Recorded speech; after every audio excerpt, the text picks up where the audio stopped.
The Desert Healthcare District and Foundation presents a podcast that supports your health and wellness where you live. This is Healthy Desert, Healthy You, hosted by Will Dean. Now, here's Will. Hello friends, today I have a very special guest. My guest is Bea Padilla, who is with Desert Recreation District. She is a Community Services Supervisor. Welcome, Bea. Hi, thank you for having me. I'm excited to be here.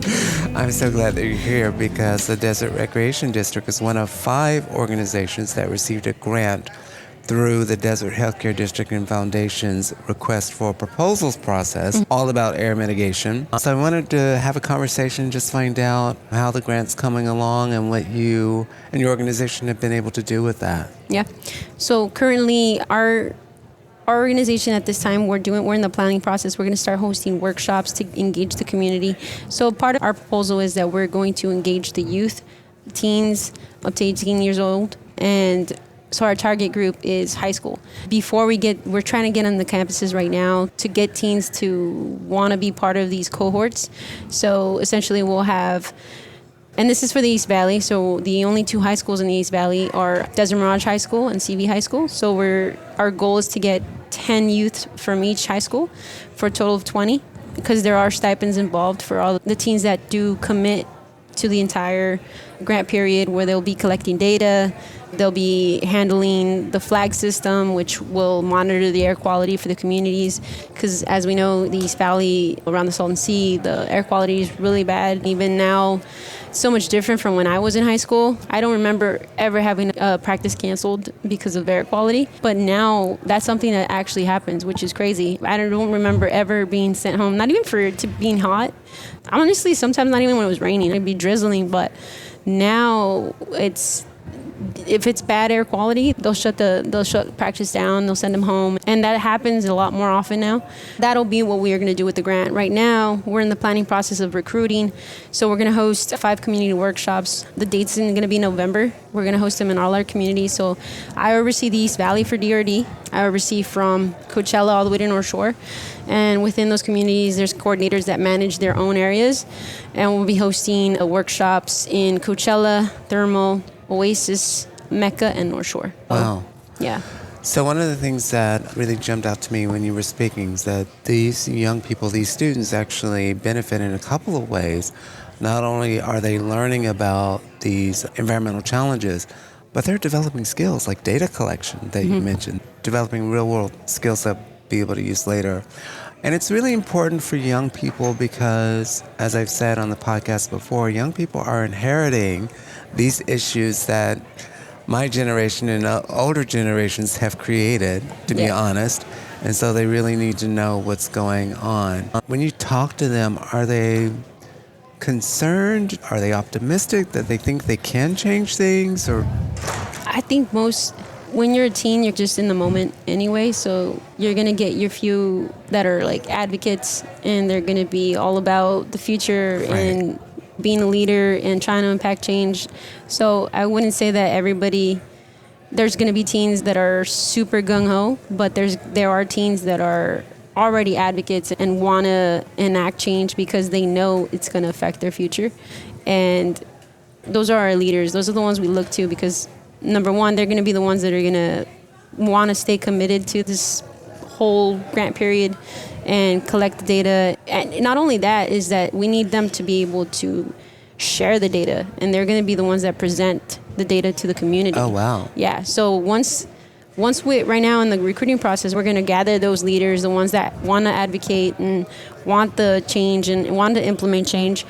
Those leaders will be the ones that come 2026, when they're hosting their youth-led workshops, they're going to be the ones presenting it to the community, to wherever they live. And that's what's really cool about it. And I think the ones that want to do it, the ones that come out and volunteer, they're the ones that they're going to show up themselves. We don't really have to look too far. And there's also an incentive because there's a stipend to it, so there's always money. But I think that there's more, some of them are just passionate because they know it's going to affect their future. They see it, they feel it, it's hotter, like I said, sometimes you just see it more in even health concerns with asthma, allergies, everything that you see now. So I think there's always going to be the few that are going to be willing to make moves. And I think, yeah, that's what we see most of the time is going to be the group that's going to want to do something.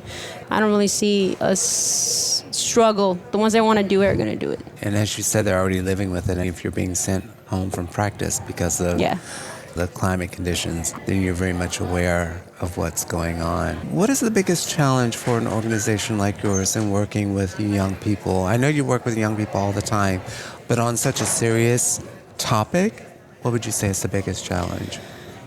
I think the biggest challenge is keeping them engaged.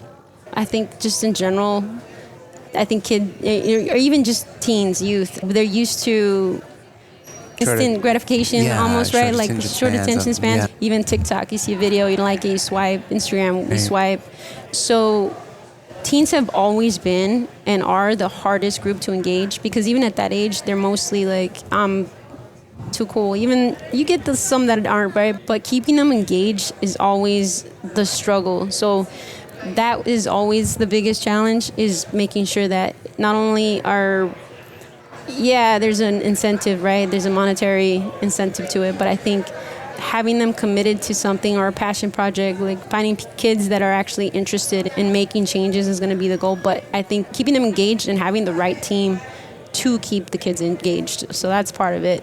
That's the hard part, really, is keeping them going because it's a long period. It's going to be, we're talking from January 2026 to like December 2026. Oh, wow. Yeah. So they have the opportunity, but we're going to have to break it down in increments maybe. So it's just the engagement part. Aside from that, I would say there's always time. They're still teens, so they can't necessarily we can't pull them. When you're talking about monitoring and collecting data, we have to be strategic in how we do it. If you bring them in every week to go and collect data, they might lose it. So we're trying to plan, like, how are we going to do this? How are we going to host these meetings with the teens? You got to have food. Kids love, right. If you bring the snacks, they'll come. So usually having snacks helps, but I think the engagement, keeping them interested, that's probably one of the biggest challenges that we'll have and we'll see for sure. So that said, teens are not doing this alone. Us adults, we're still in the game as well. But how are you feeling about the future of climate change just based on the young people that you're working with? I think there's hope.